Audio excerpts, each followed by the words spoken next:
Let's say you have a website that you want to test called Crocs Are Cool. There are many ways that you could test it. You could start at the homepage and follow all the links to make sure that they work. You could verify that the details are loaded for all the products that you want to sell, for example. This is called functional testing. But let's say that you spend some time doing that. What then? Are you ready to go live? But wait a minute. What if all the functionalities work as expected, but when 100 users go to your site, then they get internal server errors? Or what if they do get to the homepage, but clicking on anything on the homepage takes so excruciatingly long that those people end up getting impatient and going elsewhere?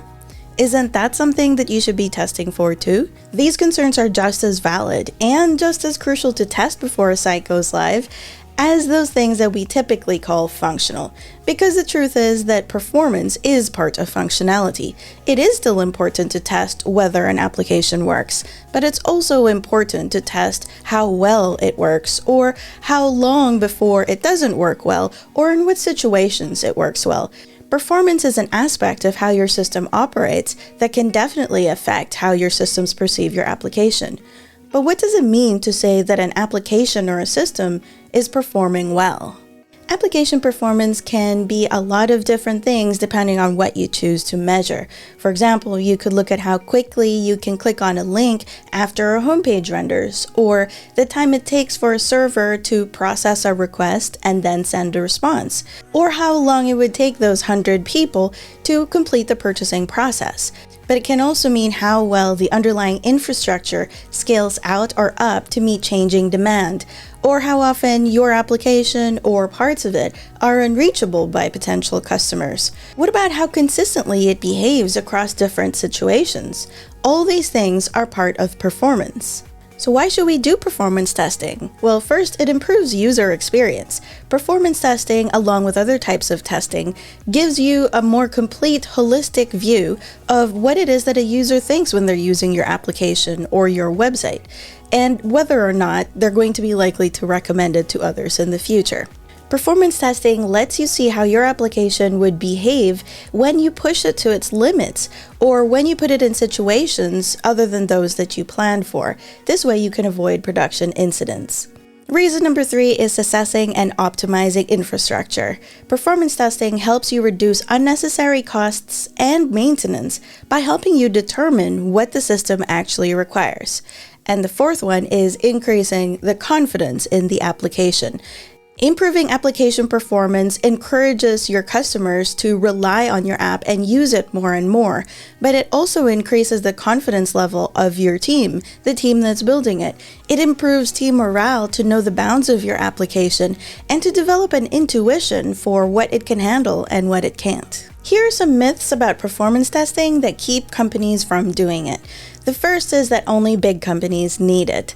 A load test doesn't need to have 1,000 users before it can give you useful information. You can create a test that only has a handful of users, but is run continuously as part of a CI/CD pipeline perhaps, and gives you a lot of actionable information about the performance trends of your application through different builds or releases. Myth number 2 is it's too expensive. Performance testing can be expensive, but it doesn't have to be. A big test that runs tens of thousands of users across many different geographical locations in the world is going to be expensive. So maybe start with a handful of users that you're running in a single location, maybe on whatever local machine that you can turn into a load generator, and that's still going to be better than nothing. You can also prioritize open source tools that use programming languages and technologies that your team is already using, so that there's little to no ramp-up time in making the scripts and running them. And you should also keep in mind that performance testing can also identify show-stopping defects before they reach production, which can often be well worth the time and effort and money that it took to do performance testing in the first place. Myth number 3 is that it requires extensive technical knowledge. While an experienced performance engineer is going to be able to spot defects more quickly and with less effort than others, it doesn't mean that you can't run some simple tests and start from there.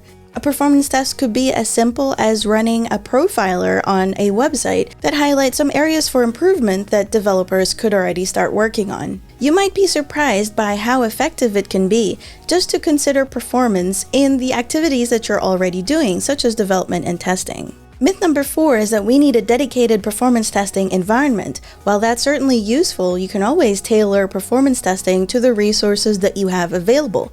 At minimum, we all have one environment that we can do performance tests on, and that's production. You can change your approach based on the environment that you're running it on, so you can be a little less aggressive on production environments and a little more aggressive on test or staging ones.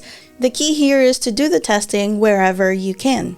The truth is that having an exact production replica just isn't feasible for all companies, and maybe those teams should be focusing more on changing their performance testing approaches to get the same sort of insights just in production. Myth number 5 is we don't need performance testing, we have observability.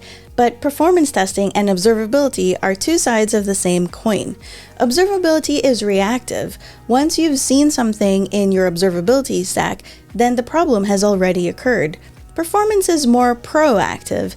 It lets you create scenarios in advance so that you know where problems are most likely to occur. Performance testing and observability complement each other. They're not replacements for each other. And the last myth is, if your application scales dynamically, then you don't have to worry about performance. But here are some things that you should consider. Performance testing can help you verify whether your scaling policies are working as expected. You can test for efficiency and elasticity by seeing whether your system scales down and in, as well as it scales up and out. And also, scaling isn't a silver bullet, and it's not everything. Distributed architectures can exacerbate some common cascade failures, like the thundering herd problem or retry storms. So there are other types of performance bottlenecks that you can find that don't go away just because you have a scaled up version of everything.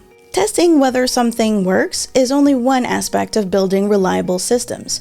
Performance testing verifies how well your system works, and sometimes ignoring it can have significant consequences.